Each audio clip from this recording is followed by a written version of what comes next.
ब्रह्म मुहूर्त का रहस्य 3 से 6 बजे जाकर ब्रह्म मुहूर्त में क्या क्या करना चाहिए। हिंदू धर्म में ब्रह्म मुहूर्त का विशेष महत्व है। इसमें भी ब्रह्म मुहूर्त को बहुत ही महत्वपूर्ण माना जाता है। बता दें कि ब्रह्म मुहूर्त का अर्थ होता है परमात्मा और मुहूर्त का अर्थ समय, अर्थात ब्रह्म मुहूर्त को परमात्मा का समय बताया जाता है। शास्त्रों में बताया गया है कि ब्रह्म मुहूर्त कल के समय सकारात्मक ऊर्जा का प्रवाह अपने चरम पर होता है और इस दौरान पृथ्वी पर देवी देवता आते हैं। इसलिए इस दौरान पूजा पाठ करने से व्यक्ति को विशेष लाभ मिलते हैं।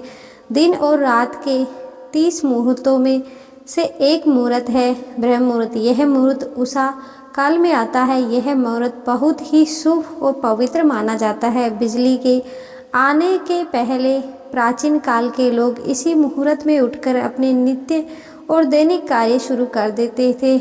आओ जानते हैं कि इस मुहूर्त में कौन से 5 कार्य करने से जीवन में सकारात्मक बदलाव हो सकते हैं। ब्रह्म मुहूर्त रात्रि का चौथा पहर होता है। सूर्योदय से पूर्व के प्रभव में 2 मुहूर्त होते हैं। इसमें से पहला मुहूर्त को ब्रह्म मुहूर्त कहते हैं। आइए जानते हैं कि किस समय होता है ब्रह्म मुहूर्त और उसे दौरान व्यक्ति को क्या क्या करना चाहिए। नंबर 1, तांबे के लोटे का जल ग्रहण करें। ब्रह्म मुहूर्त में उठते ही सबसे पहले तांबे के लोटे में रात भर के जल को ग्रहण करें। इसके बाद नित्य कर्म से निवृत्त हो जाए। यह जल पीने से सभी तरह के विजातीय पदार्थ बाहर आ जाते हैं। जल्दी उठने में सौंदर्य, बल, विद्या और स्वास्थ्य की प्राप्ति होती है। नंबर 2, ब्रह्म मुहूर्त में उठने से व्यक्ति को सुंदरता, लक्ष्मी वृद्धि, स्वास्थ्य, आयु आदि की प्राप्ति होती है। ऐसा करने से शरीर कमल की तरह सुंदर हो जाता है। नंबर 3, पूजा, ध्यान या प्रार्थना। इस मुहूर्त में की गई पूजा, किया गया ध्यान या की गई प्रार्थना सफल होती है। अतः यह कार्य जरूरी करें। इससे पूर्व दिन शुभ व्यतीत होगा। इस समय संपूर्ण वातावरण शालिन्य और निर्मल होता है। देवी देवता इस काल में विचरण कर रहे होते हैं। सत्व गुणों की प्रधानता रहती है। प्रमुख मंदिरों के तट भी ब्रह्म मुहूर्त में ही खोल दिए जाते हैं तथा भगवान का श्रृंगार व पूजन भी ब्रह्म मुहूर्त में किए जाने का विधान है। नंबर 4, व्यक्ति को सुबह सूर्योदय से पहले शौच व स्नान कर लेना चाहिए। इसके बाद भगवान की पूजा अर्चना करना चाहिए। इस समय की शुद्ध व निर्मल हवा में स्वास्थ्य और संपत्ति की वृद्धि होती है।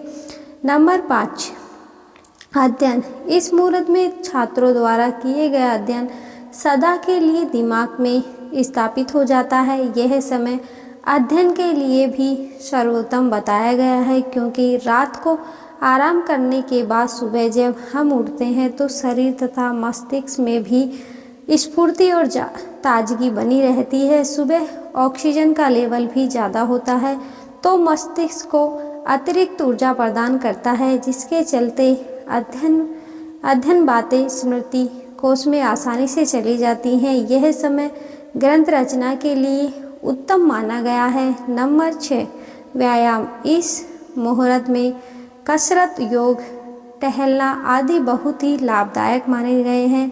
नित्य कर्म से निवृत्त होकर यह कार्य जरूर करें। इससे मन और मस्तिष्क के साथ ही शरीर में निरोगी रहेगा। ब्रह्म मुहूर्त में उठकर टहलने से शरीर से सजीवनी शक्ति का प्रचार होता है।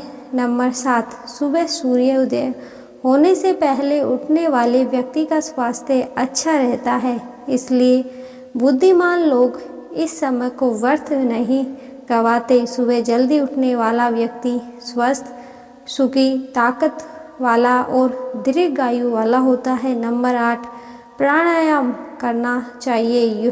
वैज्ञानिक शोधों में याद हुआ कि ब्रह्म मुहूर्त में वायुमंडल प्रदूषित रहित होता है। इसी समय वायुमंडल में ऑक्सीजन की मात्रा सबसे अधिक होती है, जो फेफड़ों की शुद्धि के लिए महत्वपूर्ण होती है। शुद्ध वायु मिलने से मन मस्तिष्क भी स्वस्थ रहता है। आयुर्वेद के अनुसार इस समय बहने वाली वायु को अमृत तुल्य कहा गया है।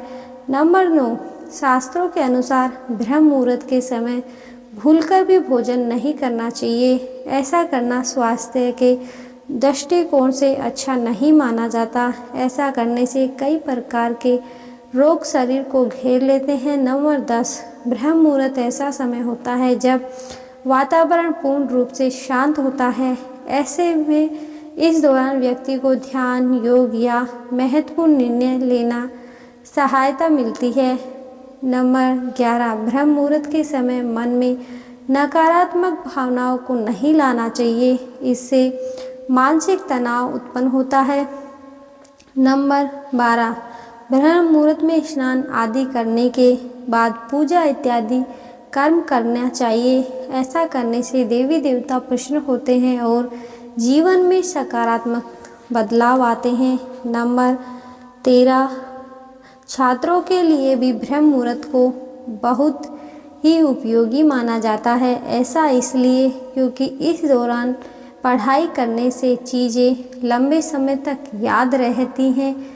नंबर 14, मंत्र जाप करें। ब्रह्म मुहूर्त के समय मंत्र जाप करने से आपको दुगना फल मिल सकता है। यह समय पूजा पाठ के लिए बेहद शुभ माना जाता है, इसलिए इस वक्त मंत्रों का जाप करने से शुभ फल की प्राप्ति निश्चित होती है। नंबर 15, मेडिटेशन ध्यान करें। मेडिटेशन करने या फिर ध्यान लगाने के लिए ब्रह्म मुहूर्त का समय सबसे ज़्यादा लाभकारी माना जाता है। इस समय आसपास के माहौल में भी शांति बनी रहती है, जिसके कारण ध्यान लगाने में आसानी होती है। वहीं ध्यान लगाने से तनाव से राहत पाने के साथ शरीर की कई समस्या दूर होती जाती है। रोजाना ध्यान लगाने से मन को शांत भी रख सकते हैं। मेडिटेशन ध्यान क्यों और कैसे करें? स्नान करने के पश्चात ध्यान की प्रक्रिया होती है। ब्रह्म मुहूर्त में ध्यान की अवधि 21 दिन तक होती है। इस विधि का उपयोग तब किया जाता है जब आप अपनी कोई मनोकामना की पूर्ति चाहते हैं। यह ऐसा समय होता है जब व्यक्ति अपने आज्ञा चक्र को सक्रिय करने पर काम करते हैं। आज्ञा चक्र दोनों बाहों के बीच होता है। यह संकल्प का स्थान भी कहा जाता है। अगर इस चक्र पर ध्यान केंद्रित किया जाए और अपनी मनोकामना को बार बार दोहराया जाए तो मात्र 21 दिनों के भीतर वह मनोकामना पूरी हो जाती है। अगर आपके मन में कोई अधूरी मनोकामना है और आप उसे पूरी करना चाहते हैं, तब सबसे पहले उस मनोकामना को स्पष्टीकरण कर लें। आपका क्या चाहिए यह निर्णय अवश्य कर लें। इसके बाद ध्यान की विधि को शुरू करें। ब्रह्म मुहूर्त में स्नान के बाद एक ऐसा स्थान चुनें जहां पर वायु का प्रवेश हो। ध्यान में शुद्ध प्राणवायु का होना आवश्यक होता है। ध्यान की मुद्रा में रीढ़ की हड्डी सीधी होनी चाहिए, साथ ही गर्दन भी सीधी होनी चाहिए। सुखासन की अवस्था में दोनों हाथों को घुटनों पर रखकर आंखें बंद करके बैठ जाएं। हाथों की मुट्ठी को बंद कर लें और 2-3 मिनट तक बिल्कुल शांत हो जाएं। जब आपका शरीर स्थिर हो जाए और श्वास भी शांत हो जाए, तब उसके बाद अपना सारा ध्यान आज्ञा चक्र पर लगाएं। इस दौरान लंबी गहरी सांस लें और सांस रोककर रखें। इस समय आप अपनी इच्छा को मन ही मन दोहराएं और अपने मन से इष्ट देव और देवी देवता और गुरुजनों का चिंतन करें। जब सांस को रोकना कठिन हो जाए, तब धीरे धीरे सांस को बाहर की ओर छोड़ें। सांस को नाक से भरें और मुंह से बाहर छोड़ें। इस क्रिया को 3 से 4 बार प्रतिदिन दोहराएं। ऐसा प्रतिदिन करने से आपकी जो मनोकामना है वह अवचेतन मन तक अवश्य पहुंच जाएगी और इच्छा पूर्ति जल्दी होगी। आज्ञा चक्र सक्रिय होता है और हमारी आज्ञा को पूरा करता है। श्वास को रोक कर रखने के दौरान शरीर में आपातकाल की स्थिति हो जाती है, जिससे कि आप बेकार की बातें सोचने और विचार करने से बचते हैं।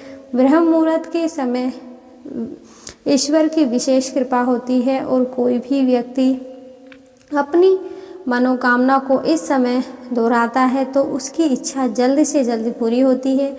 ध्यान की गहन चिंता को समझने के लिए यह अभ्यास 21 दिनों तक लगातार करना है।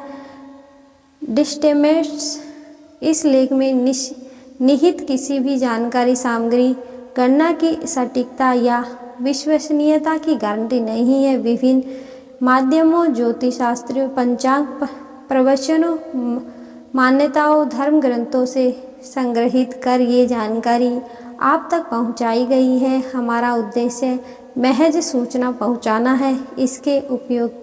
इसे महज सूचना समझकर ही लें। इसके अतिरिक्त इसके किसी भी उपयोग की जिम्मेदारी स्वयं उपयोगकर्ता की ही रहेगी। धन्यवाद। राधे राधे।